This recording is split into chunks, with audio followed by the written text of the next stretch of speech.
tal? ¿Cómo están? Estamos en el programa Notas Científicas y no tanto de Achipia. Y estamos con algunos invitados. Primero yo quiero presentarles a Lorena Lorca, ingeniero químico del área de evaluación de riesgos de Achipia. Hola Lorena, ¿cómo estás? Hola, Tomás. Hola. Y bueno, me presento yo. Mi nombre es Víctor Rivera.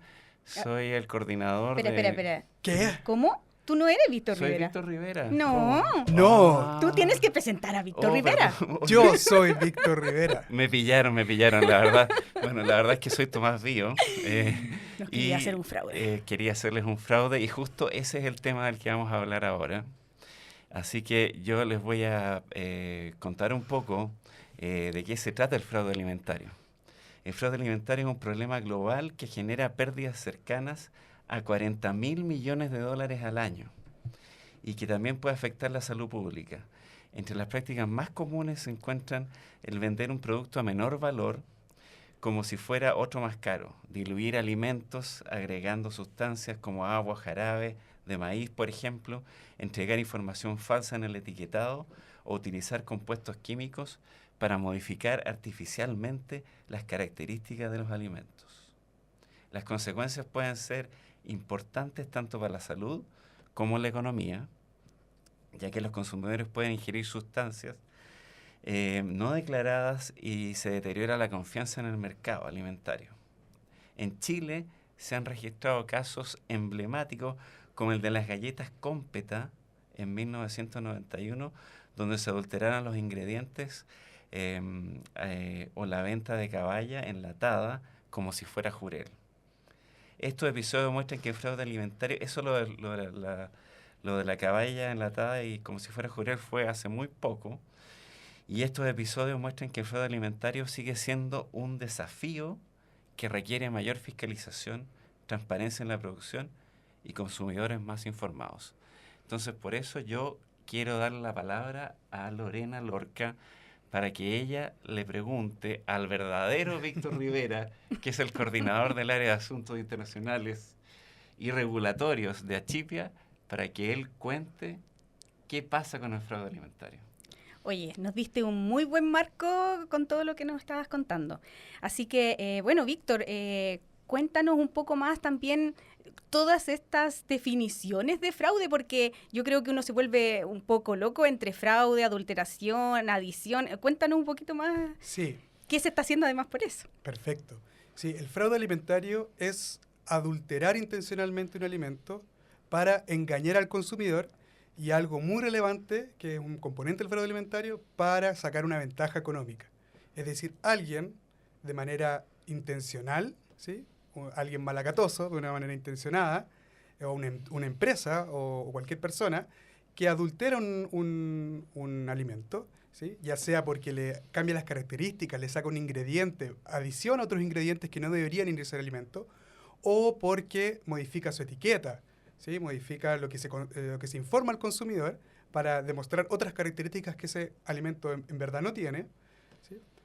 Esto lo hace para poder sacar una ventaja económica, es decir, vendérselo a alguien a un menor valor o incluso imitar las características de un alimento de mayor valor y venderlo y en definitiva engañar al consumidor. Como en lo que pasó ahora con este caso que nos comentaba también Tomás, que es un enlatado que dice que es caballa, pero, o sea, dice que es jurel, pero en realidad es caballa. Ahí, ¿qué nos podrías comentar sobre eso también? Sí, por ejemplo, ese es un muy buen ejemplo que pasó hace, como nos decía Tomás, hace muy poco. Sí, la semana pasada. La semana pasada y que se repitió porque ya había habido un caso de productos importados de enlatados de jurel que se cambia por otra especie que no es. Lo que estamos haciendo ahí es engañar al consumidor vendiéndole una especie de producto del mar de menor valor en el mercado y le ponemos o le etiquetamos como jurel que tiene un mayor valor. Por lo tanto, ahí se quiere sacar una ventaja económica. En general, este tipo de casos pueden significar algo económico simplemente, que no me están engañando al consumidor y le están vendiendo una cosa que no es, pero también en muchos casos de fraude, porque los casos son innumerables, podría incluso llegar a consecuencias de la salud de las personas. estamos pensando que un alimento podría ser sustituido en un ingrediente o podría ser aumentado, diluido con algún ingrediente que pueda ser tóxico, que pueda generar algún problema en la salud de las personas, y eso ahí sí que hablamos de casos mucho más graves, aparte de lo económico, porque estamos afectando a la salud de Como las el personas. caso de las galletas Completa, que ahí murieron dos niños, creo que había uno de 2 años y otro de menos de 1 año, porque le cambiaron un ingrediente a las galletas Así es. para abaratarlo, Sí. y los afectó, o sea... Así, ese imagínate. caso nunca se llegó a la determinación si había sido algo intencional o había sido simplemente una mala práctica de la empresa. En el caso que haya sido intencional para engañar al consumidor, perfectamente podemos estar hablando de un caso de fraude. Porque lo que pasó hace poquito, creo que fueron el lunes, vi la noticia de que estaban vendiendo en un lugar no establecido alimentos donde le cambiaron la etiqueta o la fecha de elaboración. Sí. ¿Qué podría pasarle a alguien que compra primero en un lugar quizás que no es el adecuado? A ver, cuéntanos Así un es. poquito sobre eso. Muy buena pregunta y muy buen caso, o muy buen caso, digo, para el que estamos hablando, es muy Exacto. malo para la gente. Sí, efectivamente hubo un caso muy reciente de una verdadera mafia de personas que adulteraban los empaques de alimentos vencidos. Vencidos estamos hablando que pasó su fecha de vencimiento y por lo tanto no podemos asegurar que ese producto va a conservar sus características de calidad y de inocuidad también, ¿sí? De que podría ser un riesgo de que enferme a las personas. Por lo tanto, es muy importante consumir los alimentos antes de que pase la fecha de expiración, la fecha de vencimiento. Bueno, lo que hacían ellos era borrar la fecha de vencimiento, que ya estaba vencido el alimento, y lo cambiaban con maquinaria, una verdadera mafia de industria del engaño, y alteraban esos productos poniéndole una fecha de vencimiento a más largo plazo y lo vendían en las ferias.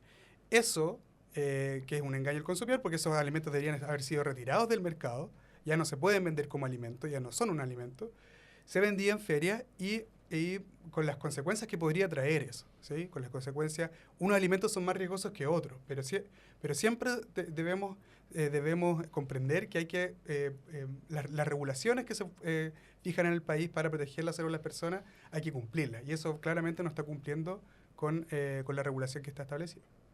Claro, y lo otro, Víctor, entonces lo que estoy viendo acá es que no solamente un tema del alimento en sí, sino que también el que está haciendo este fraude o adulteración se está metiendo en otro lado, o vamos a necesitar otras entidades que también ingresen a ver este tema del fraude. Así es, mira, cuando hablamos del control de alimentos, que son aquellas instituciones del Estado que se encargan efectivamente de fiscalizar, de poner las normas, de ir a visitar las empresas, de ir a visitar las ferias, de vigilar que se cumplan las normas que establecimos en el país para poder consumir alimentos sanos e inocuos, es un trabajo constante del Estado, ¿sí? Pero acá muchas veces el fraude involucra no solamente a una empresa que tuvo una mala práctica en la producción de alimentos, sino que estamos hablando incluso de mafias y de algunos casos que superan incluso las capacidades del sistema de control de alimentos, de un fiscalizador del Ministerio de Salud, por ejemplo, de la Seremi de Salud.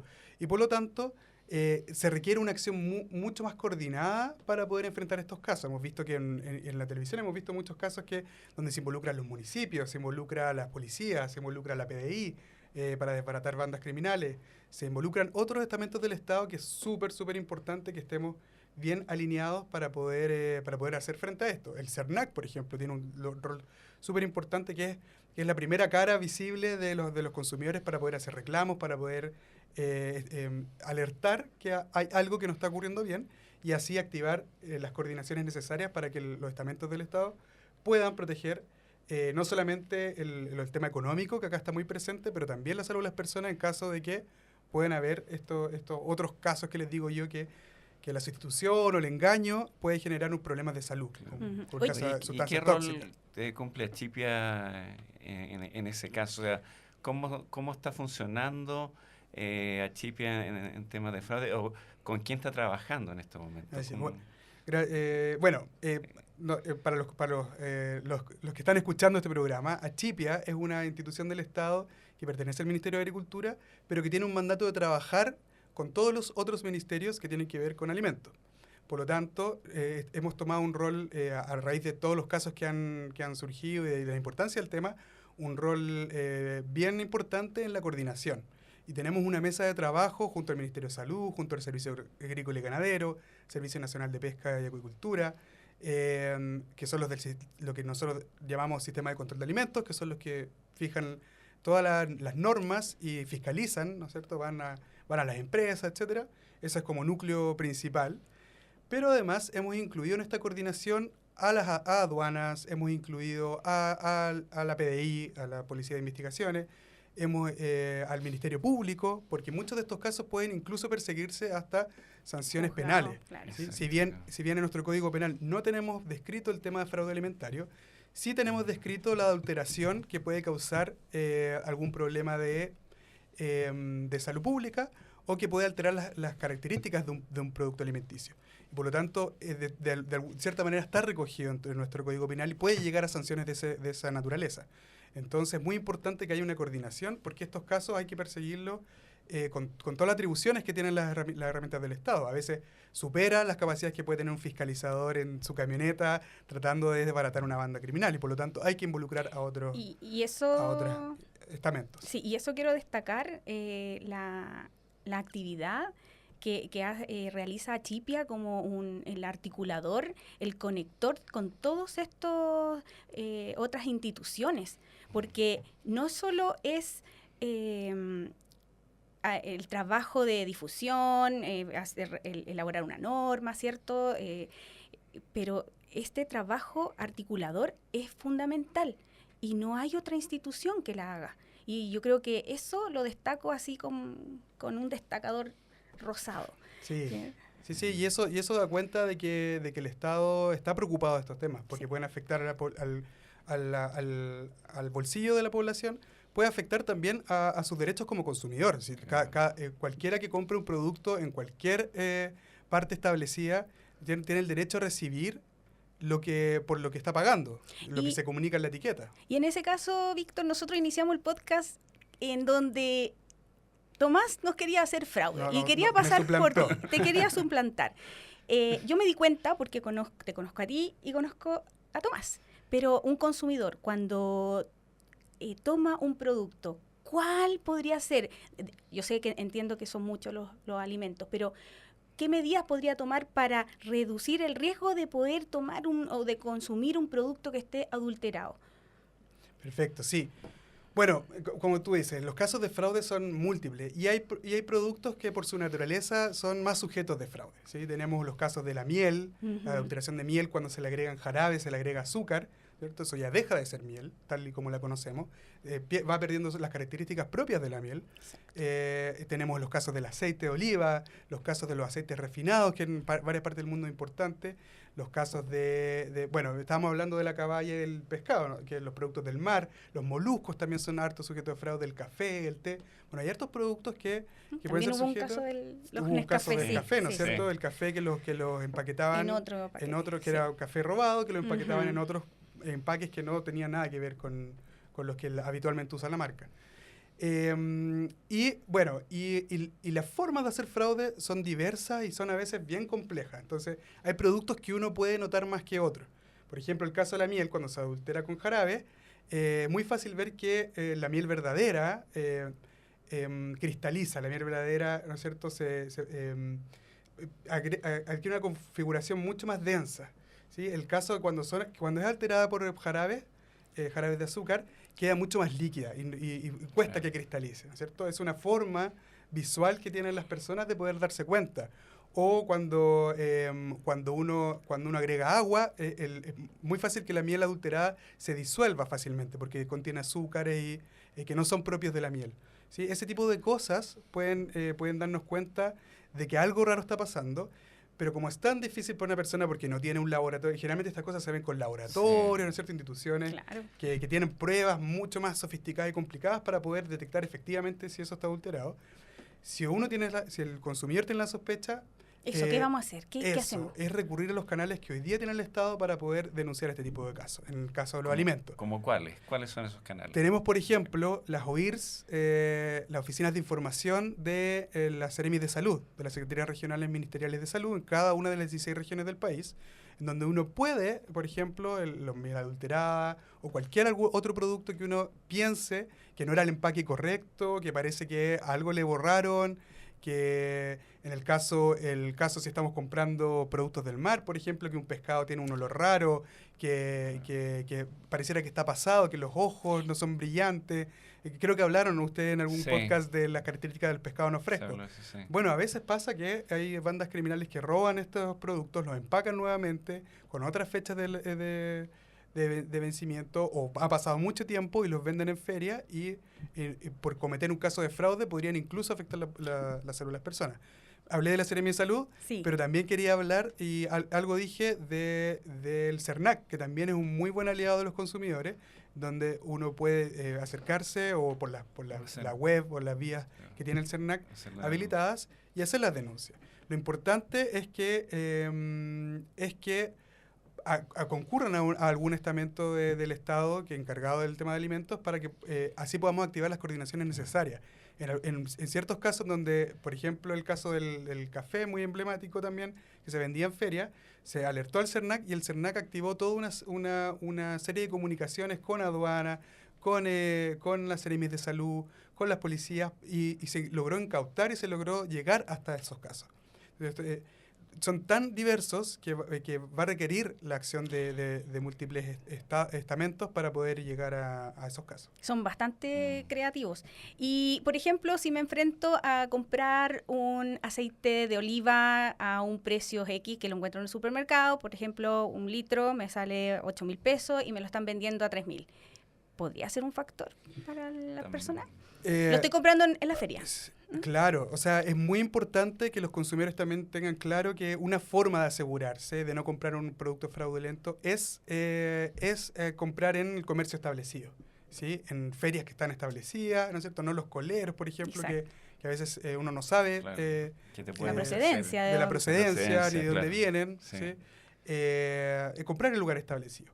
Y aún así, comprando en lugar establecido, incluso en el supermercado, tenemos como es tan difícil a veces de pesquisar el fraude, tenemos alguna sospecha, recurrir a los canales que les comentaba, incluso las policías puede ser parte de esos canales para denunciar y efectivamente sacar la investigación correspondiente. Quiero hacer un pequeño comentario que me ha pasado que en los supermercados ahora ya están mucho más abiertos. Si tú tienes un producto que te das cuenta de que no es el que tú habías comprado y vas a cambiarlo inmediatamente. Una vez yo ni siquiera tenía la boleta y me recibieron y me lo cambiaron inmediatamente. Sí. O sea, creo que ahora hay una disposición mucho mejor que la que había antes. Sí, absolutamente. Y es importante porque así también aseguramos que el consumidor vaya denunciando y vaya informando y efectivamente lleguemos a investigaciones, sanciones, lleguemos a investigar realmente los casos y qué es lo que está pasando. Como te decía, muchos casos de fraude no afectan la salud de las personas. Si me venden caballa por jurel o caballo por vaca, carne vacuno, Claro. probablemente si se cumplieron las normas de higiene no me voy a enfermar. Me están engañando, sí, claramente, pero no me voy a enfermar. Pero otros casos pueden ser muy serios. Y ahí yo siempre hablo, y todos los que hablamos de los casos de fraude alimentario, hablamos de un caso emblemático. En China ocurrió que adulteraron las fórmulas infantiles que se le dan a los bebés con melamina, que esto para que pasaran las pruebas para ver si eran de alta calidad, de porcentaje de proteína. Sí. Cambiaron los ingredientes por la melamina, que es un ingrediente industrial que contiene alto nitrógeno, y por eso las pruebas científicas que hacen para detectar salía con alto nitrógeno, que las proteínas tienen alto nitrógeno, ¿no es cierto? Los aminoácidos tienen componentes de nitrógeno, por lo tanto salían altos en proteínas. Y así pasaban las pruebas y salía como una leche de mejor calidad. Pero con eso que lo adulteraban, ese compuesto químico, era tóxico. Tóxico para los niños y murieron. Murieron niños, al menos 2 niños murieron, y hubo muchos enfermos graves, incluso niños, sobre todo afectó a niños porque eran fórmulas infantiles, un caso tan grave que hubo unas sanciones tremendas para las empresas que estaban involucradas, e incluso, como son las leyes en ese país, llegó a la pena capital, a la pena de muerte para 2 personas que eran los más involucrados en estos casos. Entonces, tenemos casos o grandes escándalos como el de Europa, de que cambiaron carne de caballo, carne vacuno por carne de caballo, que no afectó realmente a los consumidores en la parte de salud, y eso era más económico, pero tenemos estos otros casos que sí son graves. Y hubo un caso peor, en donde vendían carne de ratón. ¿En Por dónde? ejemplo. ¿En China también? No recuerdo exactamente dónde, pero lo leí y quedé impactada, porque era Ratus Ratus, cuando hicieron sí. Imagínate, Estaban vendiendo carne de cordero, era carne de cordero, pero en realidad era carne de ratón. Y lo otro es que si alguien está cometiendo algo ilegal, ¿podemos asegurarnos de que efectivamente cumplió las normas de higiene que se requieren? Bueno, también podríamos sospechar. Entonces, no deja de ser un tema menor. Así que, obviamente, hay que invitar a la gente a que si tienen alguna sospecha, hablamos de la miel. Hay otras cosas que se pueden a lo mejor detectar en el aceite de oliva. Los aceites de oliva que son fraudulentos, ¿no es cierto? No tienen el olor que tiene el aceite de oliva, que es más amargo, picante, como tomar naturaleza, como tomar pasto, ¿no es cierto? Y otras pruebas que hay como... Los precios ahí también. Los precios, sí, obviamente. Precios. Si a mí me impresiona barato, cuando veo estos envases oferta de 5 litros a precios muy bajos.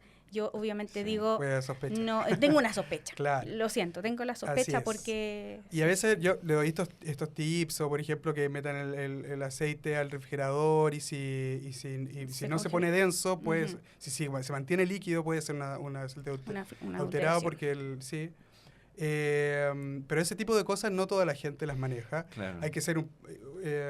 Hay que tener cierta sensibilidad con el tema de las caballas. ¿Cómo me doy cuenta que no es jurel?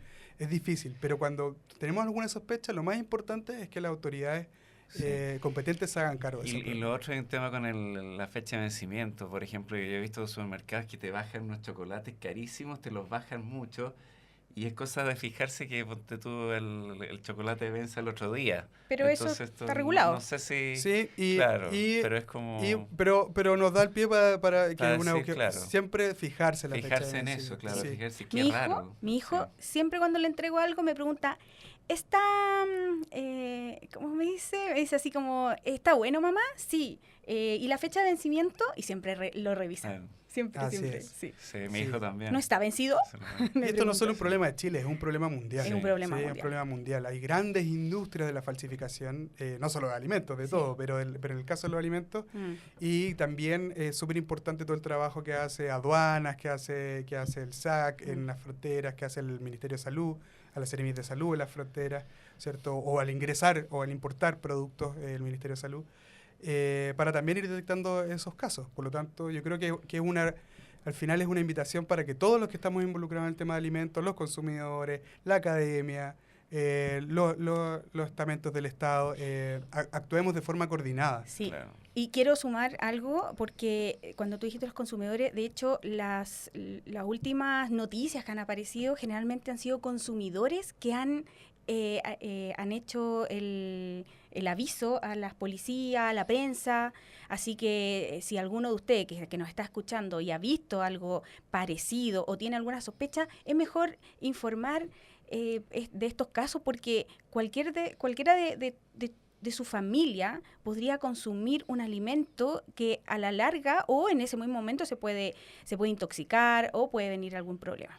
Así que... Por ejemplo, el aceite cuando se adultera, a veces se adultera con aceites de menor calidad y que podrían ser aceites, ha habido casos en el mundo incluso de aceites industriales. En España en los 80 también un caso muy bullado de que alteraron aceites con aceites industriales que finalmente terminaron matando a muchas personas. Claro. O el último caso, ya había hablado de los aceites refinados, que en definitiva son aceites muy, muy puros que se le quita todo tipo de proteína o todo tipo de otras sustancias que vienen naturalmente en el alimento.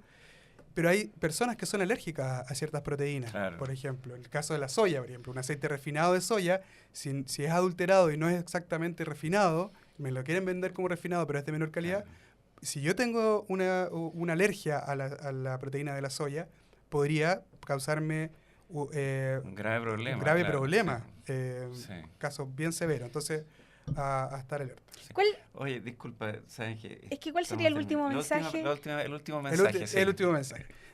Bueno, estar atentos, informarse bien, informarse en los canales oficiales. Nosotros como Estado, a través de la coordinación de Chipia, estamos generando herramientas para coordinarnos mejor, porque esto requiere, como les decía, varios estamentos en sus distintas funciones atajando el problema. Estamos generando herramientas para coordinarnos mejor, para poder atajar eso. Y también estamos colaborando con la academia, con la Universidad de Chile. Estamos haciendo un proyecto bien interesante en fraude, que ahí les mando también un cariño a la Facultad de Ciencias Químicas y Farmacéuticas de la Universidad de Chile, que también nos ha apoyado harto en poder ir mejorando la respuesta que tenemos ante estos temas. Pero la invitación es que si cualquier cosa que sospeche que tengan, hagan las denuncias, infórmense bien que nos escriban a nosotros también si quieren. Sí, por supuesto. Chipia siempre es un canal que vamos a estar muy disponibles para apoyar. Sí. Bueno, todos ustedes ya saben dónde encontrarnos. Tenemos nuestra página web, nuestras redes sociales. Nuestra página web es achipia.gov.cl. Las redes sociales estamos en Instagram, Facebook, LinkedIn. Así que quedan todos invitados para hacernos consultas. Y estamos despidiendo este programa, que ha sido un programa muy interesante, muy agradable. Casi paso por Víctor Rivera, pero Atajamos me delataron. Así que bueno, para la próxima quizás... bueno, eso es porque conozco tus características, la de Víctor. Bueno, para la próxima quizás pase piola, pero no. Ya. Así que nos estamos despidiendo, así que en este programa Notas Científicas y no tanto, en Radio Minagri, así que síganos escuchando. En el Agro Podcast de FUCOA. Agradecemos a FUCOA siempre su gran atención y que nos permitan grabar el programa acá. Así que eso, nos despedimos y hasta una próxima. Chao. Chao.